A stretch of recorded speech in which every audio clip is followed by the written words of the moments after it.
Tarif resiprokal yang disampaikan oleh Amerika terhadap 60 negara menggambarkan cara penghitungan tarif tersebut yang saya rasa semua ekonom yang sudah belajar ekonomi tidak bisa memahami.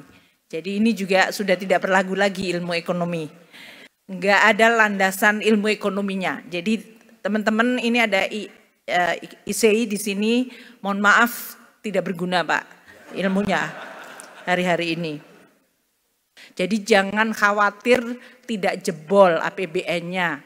Banyak yang mengatakan apakah APBN-nya jebol? Tidak. Program-program Bapak Presiden ada di dalam ruang APBN yang ada.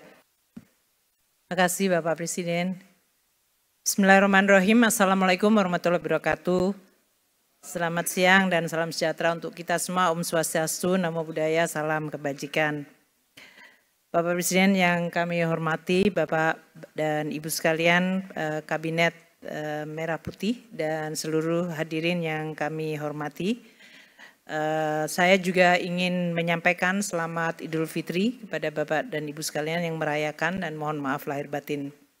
Kami akan melengkapi presentasi dari Pak Menko Perekonomian yang tentu lebih banyak kepada instrumen APBN karena ini salah satu instrumen di dalam pengelolaan ekonomi dan terutama dari sisi makro yang banyak sekali diandalkan pada saat menghadapi shock ataupun guncangan-guncangan. 4 hal yang akan saya sampaikan, pergeseran geopolitik yang sebagian tadi telah disampaikan oleh Pak Menko, tarif perdagangan yang diimplementasikan Amerika Serikat dan dampaknya, resiliensi dari perekonomian Indonesia dan bagaimana kinerja APBN. Ibu Bapak sekalian, kita semua memahami bahwa dunia berubah luar biasa. Pasca Perang Dunia Kedua, di mana pada saat itu negara Eropa porak-poranda dan harus dibangun, memunculkan suatu tekad bersama, terutama di negara-negara Barat, untuk memunculkan suatu institusi-institusi global seperti WTO, IMF, World Bank, di dalam rangka untuk mengelola perekonomian dunia agar bisa membangun kembali pasca puing Perang Dunia Kedua. Sekarang ini seluruh institusi global ini menjadi kurang efektif atau bahkan tidak efektif karena shareholder utamanya yaitu G7 terutama Amerika Serikat sendiri yang melahirkan institusi ini sekarang tidak lagi percaya pada institusi yang dibuat sehingga memunculkan suatu sistem yang sifatnya unilateral. Ini rule base yang selama dikenal sejak Perang Dunia Kedua sekarang menjadi tidak pasti. Di sisi lain memunculkan blok-blok baru termasuk BRIC tadi dan juga kebijakan yang semuanya cenderung menjadi dalam situasi tidak pasti intensitas dari persaingan yang sangat runcing, setiap negara pasti instingnya adalah menjaga domestiknya. Maka banyak kebijakan ekonomi menjadi inward looking. My country first, American first, China first, Indonesia first dan yang lain-lain. Karena ini memang pada saat external environment tidak bisa diandalkan, maka yang harus dilakukan adalah menjaga kepentingan nasional. Dan ini sudah disampaikan oleh Bapak Presiden, termasuk tadi di dalam pembukaannya penekanan ini bahkan sebelum Donald Trump menyampaikan Trump tarif atau Liberation Days tarif yang disampaikan minggu lalu. Tadinya kita masih berharap adanya supply chain yang berdasarkan perkawanan, makanya waktu itu muncul friendshoring, nearshoring. Sekarang bahkan tidak ada definisi yang disebut kawan atau friend lagi. Karena Amerika terhadap Kanada, terhadap Meksiko, negara yang tergabung dalam NAFTA, ini pun juga yang dibidani oleh Amerika Serikat, sekarang ini di-abandon dan menjadi persaingan yang tidak ada lagi definisi kawan atau lawan. Inilah dunia yang kita hadapi. Kebijakan tarif Amerika menjadikan risiko ketidakpastian yang luar biasa. Kalau kita lihat timelinenya selama satu episode 1 Februari hingga April ini dalam 2 bulan telah mengubah lanskap perekonomian global. pada saat Presiden Trump tanggal 1 April mengeluarkan executive order untuk mengatakan Kanada diberikan tarif 10% dan untuk energinya 25%, Meksiko diberikan tarif 25% dan Tiongkok 10%, itu telah mengubah seluruh tatanan perkawanan yang tadinya dianggap taken for granted itu akan terus berjalan. Sejalan dengan waktu muncul kemudian retaliasi atau respons dan ancaman tambahan untuk produk tertentu seperti baja dan aluminium. Kemudian muncul executive order yang baru tanggal 4 Maret persis sebulan yang lalu untuk menambah untuk Tiongkok 20% dan Kanada melakukan retaliasi. Timeline ini menggambarkan hanya dalam waktu 1 bulan. Dunia yang tadinya digovern dengan rule base sekarang tidak ada lagi kepastian. Ini yang menjadi salah satu yang perlu untuk kita perhatikan di dalam kita mengelola ekonomi. Tidak kita terus-menerus terkaget-kaget, namun pada saat yang sama kita tetap waspada. Tarif resiprokal yang disampaikan oleh Amerika terhadap 60 negara menggambarkan cara penghitungan tarif tersebut yang saya rasa semua ekonom yang sudah belajar ekonomi tidak bisa memahami. Jadi ini juga sudah tidak berlagu lagi ilmu ekonomi. Yang penting pokoknya tarif duluan. Karena tujuannya adalah menutup defisit. Tidak ada ilmu ekonominya di situ. Menutup defisit itu artinya saya tidak ingin tergantung atau beli kepada orang lain lebih banyak dari apa yang saya bisa jual kepada orang lain. Itu is purely transactional. Nggak ada landasan ilmu ekonominya. Jadi teman-teman ini ada ICI di sini, mohon maaf tidak berguna Pak ilmunya hari-hari ini. Nah oleh karena itu, karena ini adalah pragmatis, sebetulnya pada saat kita semua dilantik oleh Presiden Prabowo, kita diberikan pembekalan dan pembekalan itu menjadi sangat relevan. Beliau menyampaikan dunia sekarang digovern oleh realis. Jadi pragmatic dan realism rather than theoretical ideology yang selama ini menggovern dunia semenjak Perang Dunia Kedua. Ini menjadi realita yang jauh lebih cepat dan harus kita segera respons. Kebijakan tarif resiprokal direspon oleh berbagai negara seperti yang tadi disampaikan oleh Pak Menko. Tiongkok yang tadinya dianggap akan restrain atau menahan diri justru melakukan retaliasi yang sama kerasnya. Dan ini menimbulkan suatu eskalasi, makanya pemburukan di pasar uang dalam 2 hari terakhir ini karena respons kedua sesudah RRT menyampaikan retaliasi. Sesudah RRT menyampaikan retaliasi, Presiden Trump dengan Twitter mengatakan saya akan menaikkan lagi tarifnya menjadi 50%. So ini adalah eskalasi yang belum berakhir dan karena ini sudah menyangkut presiden dengan presiden, biasanya akan sangat sulit untuk face savingnya. Jadi ini adalah situasi yang harus kita hadapi secara sangat open-minded, pragmatik dan pada saat yang sama kita harus agile, harus cepat. Seperti yang disampaikan Bapak Presiden dan Pak Menko tadi. Policy apa yang bisa kita lakukan segera dan bisa mengoreksi atau menggunakan opportunity harus bisa kita lakukan sekarang. Uni Eropa sebetulnya belum retaliasi tapi sudah ada di dalam paket. Tapi ini sebetulnya untuk salvo pembuka untuk renegosiasi. Kanada sudah melakukan retaliasi. Jadi berbagai negara yang lain mungkin lebih kepalanya dingin dengan pendekatan diplomasi dan negosiasi. Tapi not necessarily hasilnya juga menyenangkan karena seperti Vietnam yang mengatakan promise untuk 0% tarif dikatakan itu tidak memadai karena non tarif barrier juga menjadi salah satu bagian yang menjadi negosiasi. Dengan adanya kenaikan tarif di Amerika Serikat memunculkan sebuah pemikiran atau hal yang akan menjadi reaksinya yaitu terjadinya diversion dari perdagangan. Trade diversion ini yang sekarang sedang dibahas di dunia.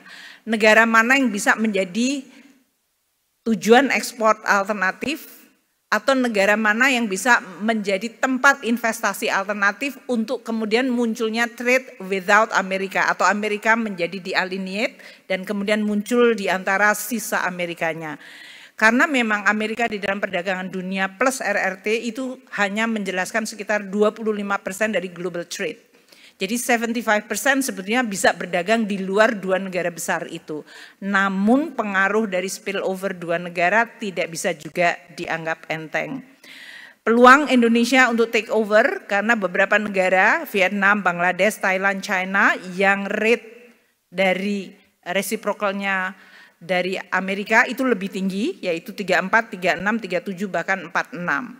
Tapi kita juga tahu banyak negara di sekitar kita atau yang mirip dengan kita yang tarifnya juga lebih rendah. Filipina hanya 17%, Malaysia 24%, Korea Selatan 25%, dan India hanya 26%. Jadi di dalam tabel ini kita bisa menggambarkan komoditas apa yang potensi kita akan bisa menjadi pemasok baru, atau kita akan dikalahkan oleh yang tadi tarifnya lebih rendah. Ini yang menggambarkan betapa pentingnya situasi seperti ini, saresahan ekonomi. Bapak Presiden ingin kemudian bertemu dengan semua stakeholder, karena ini adalah perang bersama. Ini harus bersama-sama antara pemerintah, policy maker, para pelaku ekonomi, dan bagaimana kita meresponsnya. Investor portfolio merespons negatif kebijakan RRT. Kita semuanya hari ini adalah hari pertama pembukaan bursa dan kita sudah melihat Indonesia tadi sesi yang kedua di bawah 8%, 7,7. Kalau kita lihat banyak negara yang indeks harga sahamnya pada tanggal 8 April dibanding 2 April banyak yang koreksinya sangat dalam hingga 14%. Bahkan tadi yang Pak Menko menyampaikan beberapa bisa mencapai di atas 25%. Nilai tukar kita, Pak Gubernur Bank Indonesia sudah menyampaikan juga beberapa langkah bahkan sebelum pembukaan hari ini, dan alhamdulillah kita sekarang sudah bisa turun di bawah 17. Namun dinamika ini seperti harga saham, nilai tukar maupun dalam hal ini obligasi surat berharga itu seperti kita itu seperti shock absorber. Karena shocknya terjadi, ini adalah bentuk respons yang mungkin harus terbiasa kita lihat. Namun tidak berarti kita kemudian shifting attention-nya dari fondasi yang tetap harus dijaga. Tekanan di pasar keuangan yang tinggi terakhir ini sebetulnya bukan hal yang baru. US Treasury baik yang 2 tahun maupun 10 tahun agak melemah karena dia dianggap safe haven, tapi dolar indeksnya juga melemah. Jadi kepercayaan 100% terhadap dolar juga mulai menurun. Sementara fixed index yaitu volatility juga meningkat, tapi kalau kita bandingkan pada saat COVID, kenaikannya sebetulnya masih relatively manageable. Tapi ini menggambarkan suasananya, alarmnya mulai berbunyi, jadi kita harus juga tetap hati-hati, tanpa panik. JP Morgan, Goldman Sachs, semuanya mengatakan bahwa Amerika kemungkinan masuk ke resesi, probabilitasnya sekarang naik ke 60%, dari tadinya di bawah 50%. Dengan outlook seperti itu, tidak heran maka commodity price menurun, karena nanti demand turun kalau terjadi resesi. Kita lihat harga komoditas mengalami koreksi, harga minyak terutama yang kita lihat sekarang ada di level 64-65. APBN kita menggunakan asumsi $80. Jadi ini berarti nanti subsidi lebih rendah. Moga-moga kita tetap jaga, ini juga membuat APBN kita menjadi relatively menjadi berkurang tekanannya. Meskipun nilai tukar kita agak di atas dari asumsi. Sementara CPO justru membaik. Ini membuat penerimaan negara juga membaik. Copper juga masih relatif bagus. Nikel mengalami penurunan dan coal kita masih agak struggle, bahkan sekarang sudah di bawah 100. Aktivitas manufacturing sampai hari ini masih diekspansi tapi tipis di 50,3. Tadi telah disampaikan Pak Menko, Indonesia masih di atas 52. Berarti kita masih ekspansif. Kemarin kita sempat turun tapi kemudian kita naik secara cepat sekali. Ini menggambarkan cukup resilience dari sektor manufaktur di Indonesia. Ekspor Indonesia untuk pertanian dalam hal ini pertumbuhan year on year-nya 52%, untuk manufaktur 29%. Itu menggambarkan bahwa sebelum tarif Trump kita cukup baik, dan oleh karena itu neraca perdagangan kita tetap terjaga surplus. Kalau kita lihat dari sisi neraca perdagangan ini, Amerika adalah the second largest. Tapi antara yang the first largest yaitu China, Amerika itu di 23 billion. Dan ini tidak banyak berbeda dengan destinasi lainnya. Kalau lihat dari tabel ini, Indonesia punya banyak alternatif sebetulnya. Dalam artian seperti yang dikatakan oleh Pak Menko tadi, bahwa destinasi ekspor kita masih bisa kita diversify. Dan attachment atau dependency kita terhadap Amerika tidak terlalu besar dibandingkan negara-negara lain yang tadi disebutkan. Nah, Presiden Prabowo telah menyampaikan bahwa menteri-menteri ekonomi yang sekarang harus menghadapi kondisi perang ekonomi ini, kita di dalam front line-nya harus berinisiatif untuk melakukan reform dan deregulasi. Karena kejadian shock seperti ini bukan pertama kali di dalam sejarah kita. Kita pernah mengalami pada tahun 80-an, waktu itu shock minyak dan perang. Kita juga menghadapi kondisi global economic shock. Tahun 2008-2009, 97-98 kita menghadapi krisis ekonomi. Belajar dari semua shock ini, pada saat terjadinya shock justru ini menjadi opportunity untuk mereform dan melakukan deregulasi. Jadi berdasarkan instruksi Bapak Presiden, bahkan sebelum Trump Liberation Day tarif, kita sudah diminta untuk memformulasikan deregulasi, mempermudah seperti yang tadi telah ditekankan oleh Bapak Presiden. Saya sampaikan untuk beberapa yang di area yang pasti banyak teman-teman dari bisnis melihat dan penting karena ini sangat mempengaruhi cash flow dan yang lain-lain.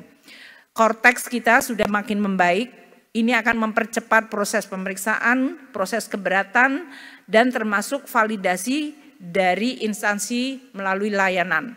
Ini membuat nanti dokumentasi menjadi lebih mudah, sehingga segala proses termasuk restitusi menjadi jauh lebih cepat, karena ini termasuk salah satu yang menjadi potensial dari komplain yang muncul dari USTR terhadap Indonesia.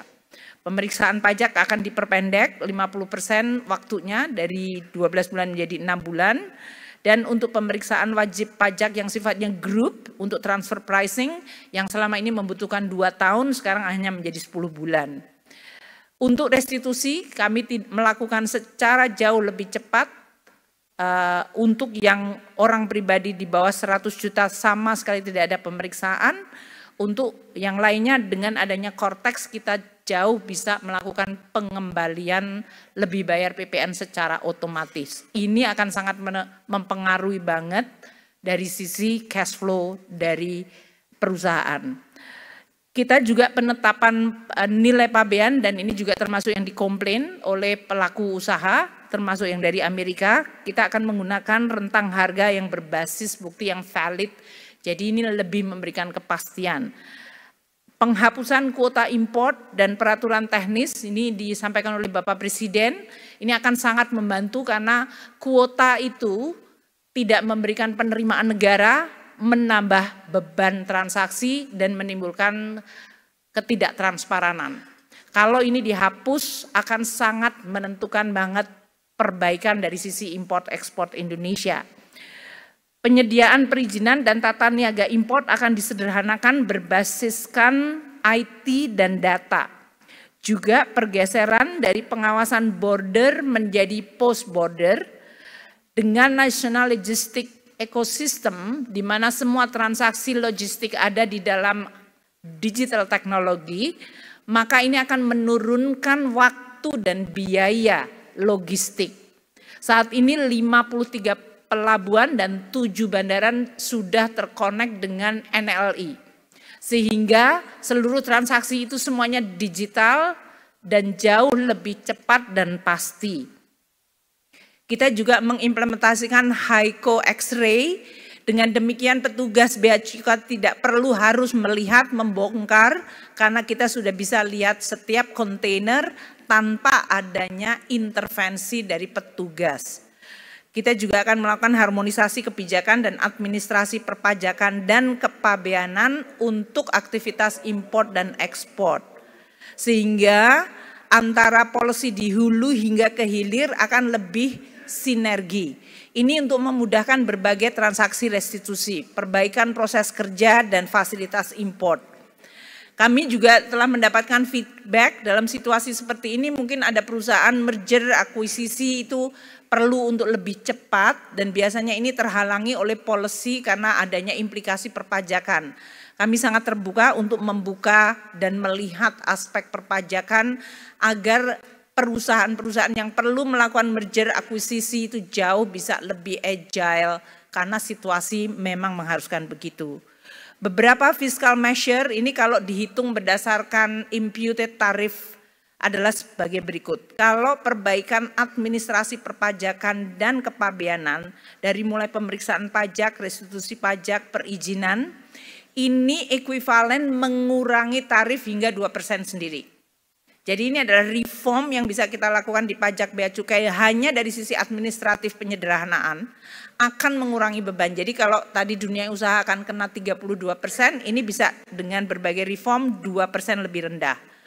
Kebijakan perpajakan untuk PPh import, kami akan melakukan penyesuaian untuk produk tertentu yang tadinya antara 2,5 ke hanya 0,5%. Ini berarti mengurangi lagi 2% beban tarif. Jadi anything yang bisa mengurangi tarif karena sudah adanya beban tarif selama belum turun dari Amerika kita akan coba lakukan. Penyesuaian tarif biaya masuk produk import yang antara 5 hingga 10% menjadi 0 sampai 5%, ini berarti mengurangi lagi 5% beban tarif. Ini untuk produk-produk yang berasal dari Amerika Serikat yang masuk dalam most favored nation. Untuk tarif beasiswa,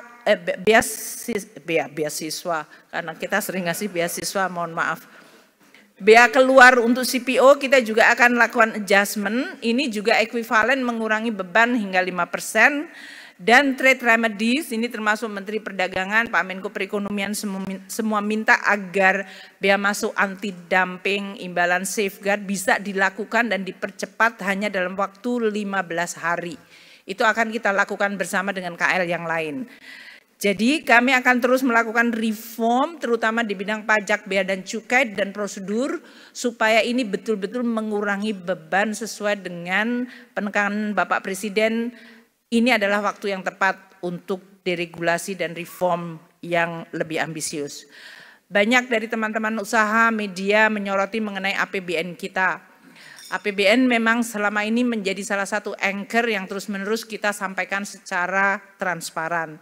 Postur dari APBN kita sampai dengan akhir Maret itu sekarang sudah dalam situasi membaik. Kemarin headline seolah-olah mengatakan penerimaan pajak mengalami kontraksi dan lain-lain. Kenapa kami kemarin menunda melakukan press conference? Karena memang datanya masih sangat liquid, masih dinamis. Karena adanya Cortex, di sisi lain adanya penerapan TER dan juga adanya beberapa perusahaan wajib pajak besar yang melakukan restitusi itu one off. Sehingga tidak ingin menciptakan kepanikan market, kami melakukan presentasi. Kalau kita lihat pada bulan Maret, penerimaan pajak bruto kita sudah turn around. Yang tadinya growth-nya minus 13 bulan Januari, Februari minus 4, ini sekarang sudah positif 9,1. Turning around itu kelihatan sudah mulai baik. Kami hanya ingin menyampaikan bahwa memang dalam 4 tahun terakhir kita lihat pola dari penerimaan pajak dan kita lihat rata-rata Desember, Januari, Februari, Maret itu tahun ini 2025 di 179,7. Lebih baik dari tahun lalu yang 174, lebih baik dari tahun 2023 waktu itu boom komoditi di 167 dan di tahun 2022 tentu itu pasca Covid yaitu 146.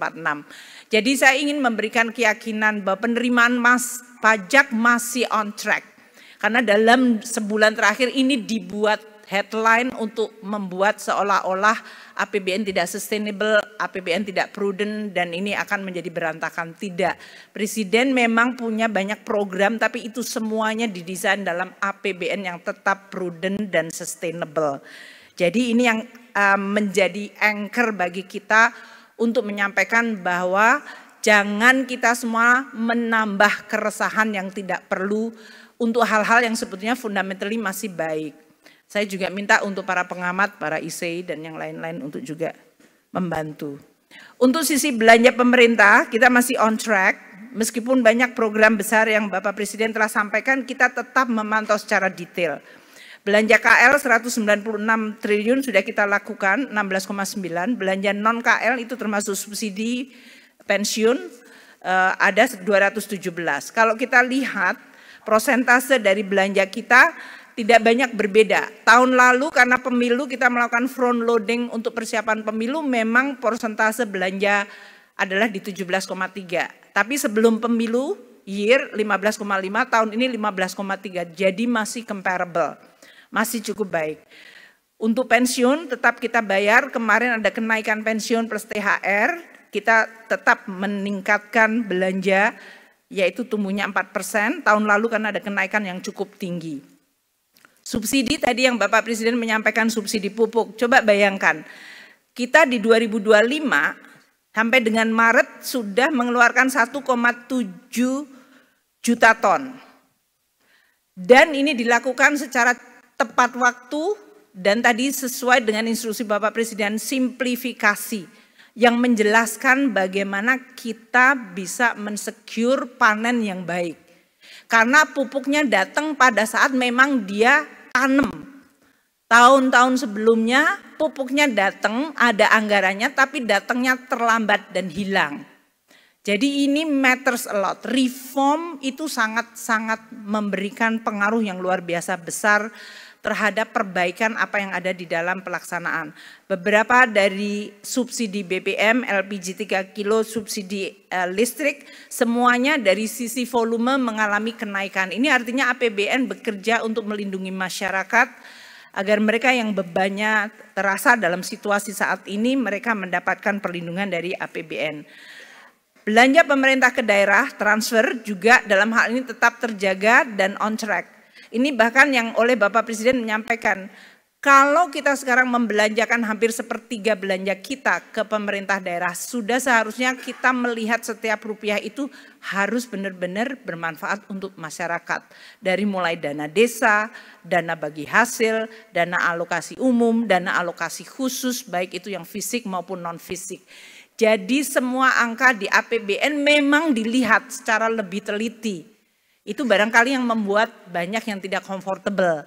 Tapi ini tujuannya adalah untuk supaya meyakinkan bahwa setiap rupiah bekerja untuk bisa dinikmati oleh masyarakat secara langsung.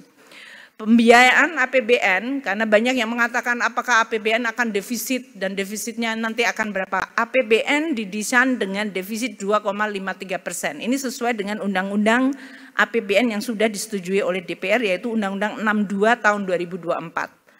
2,53% itu artinya defisit 616 triliun. Sampai dengan sekarang defisit dan pembiayaan kita bisa isu 250, untuk surat berharga negara kita 282. Memang terjadi kenaikan karena kita melakukan front loading, mengantisipasi bahwa Pak Trump akan membuat banyak disruption. Jadi kalau kita melakukan front loading bukan karena kita nggak punya duit, karena kita memang strategi dari issuance kita untuk mengantisipasi ketidakpastian yang pasti akan membuat kenaikan. Jadi dalam hal ini kami ingin menyampaikan bahwa kita akan tetap menjaga APBN dan terutama utang dan juga defisit kita secara tetap prudent, transparan, hati-hati. Dan ini yang menyebabkan tadi disampaikan oleh Pak Menko, rating kita tetap terjaga, stable, bahkan outlook-nya pun tetap stable. APBN adalah instrumen untuk membiayai banyak program-program penting. Ketahanan pangan yang Bapak Presiden telah sampaikan tadi. Kita telah memberikan subsidi pupuk 1,3 juta ton di the first 3 months. Ketahanan energi, subsidi BBM, subsidi listrik, makanan bergizi sudah 2,6 juta penerima. Mungkin nanti kita update selalu setiap bulan untuk menyampaikan berapa yang sudah dan nanti Pak Dadan juga bisa menyampaikan. Program-program pendidikan tetap kita jaga. Presiden meminta agar ini tetap dijaga. Bahkan ada inisiatif-inisiatif baru, itu semuanya dibiayai di dalam amplop APBN yang ada. Jadi jangan khawatir tidak jebol APBN-nya. Banyak yang mengatakan apakah APBN-nya jebol? Tidak. Program-program Bapak Presiden ada di dalam ruang APBN yang ada. Program kesehatan termasuk pemeriksaan kesehatan gratis itu sudah dianggarkan di dalam APBN. Pembangunan desa termasuk koperasi desa itu juga nanti akan menggunakan dana desa. Governance-nya yang kita sekarang work out, tapi tidak menambah amplop sehingga kemudian orang menganggap oh akan ada pengeluaran yang akan membuat APBN kita menjadi tidak sustainable. Pertahanan semesta, baik untuk alutsista dan juga industri pertahanan dalam negeri, itu semuanya ada di dalam APBN kita. Dan Danantara yang di-establish termasuk penggunaan dividen itu sudah kita perhitungkan. Jadi kami ingin menyampaikan bahwa APBN tetap terjaga sebagai anchor confidence, karena ini penting sekali. Dan antara dalam hal ini kami dengan Pak Rosan dan Menteri BUMN akan terus bekerja bersama. Seperti yang disampaikan oleh Bapak Presiden, ya harus dikelola secara prudent, transparan, karena ini adalah harta untuk anak cucu kita. Kita akan mendesain dengan tata kelola di mana whistleblower ada, oversight cukup kuat, dan penekanan untuk tidak ada konflik kepentingan dan bebas korupsi. Untuk program-program yang sudah diidentifikasi tetap akan dilihat secara profesional, sehingga tujuan yang baik dilaksanakan dengan baik dan dapat dikelola dengan amanah dan accountable.